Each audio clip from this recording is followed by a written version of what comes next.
On this vote, the yeas are 216, the nays are 208. The bill is passed. This country was founded on the principles of no taxation without representation and consent of the governed.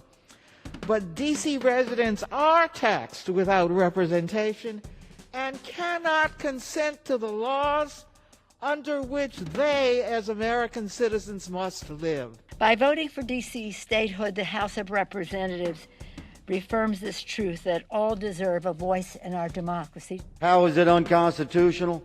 H.R. 51 violates our founders' intent, the actual writ of the Constitution, the land itself, which should rightfully be returned to Maryland if its original purpose as land for our nation's capital is discarded by Congress. We will be voting for one thing, whether we are for taxation without representation or whether we are against taxation without representation.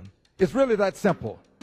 And as for me, I will be voting with the Patriots. This is nothing but a naked power play today. That's all this is about.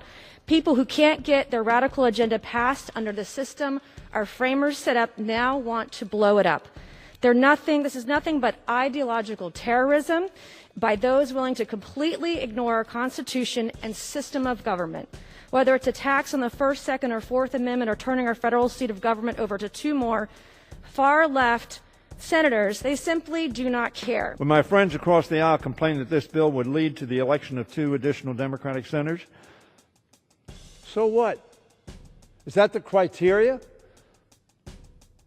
The political judgment of the citizens of some entity seeking to become a state? There's nothing in the Constitution about that. Zero. It is very clearly unconstitutional to add D.C. as a state by statute. And what we have here today is a simple question. Does anybody in this room believe that if Lubbock, Texas, had been set up as the capital seat of the United States of America, that my colleagues on the other side of the aisle would be arguing to give it the position of statehood? No, of course not. I have had enough of my colleagues' racist insinuations that somehow the people of Washington, D.C. are incapable or even unworthy of our democracy. One Senate Republican said that D.C. wouldn't be a, quote, well-rounded working class state. I had no idea there were so many syllables in the word white. One of my House Republican colleagues said that D.C. shouldn't be a state because the district doesn't have a landfill.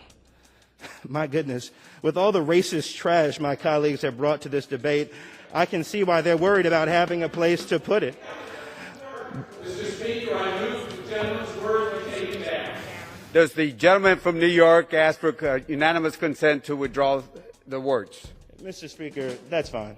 Citizens of the District of Columbia are on their way to statehood in order to achieve equality with other American citizens. There's a 51st state flag, and I defy you to tell the difference, but it'll be a big difference when the district is the 51st state in point of fact. Actually, I'm very hopeful about the Senate. If you will notice, the Senate held up organizing this session.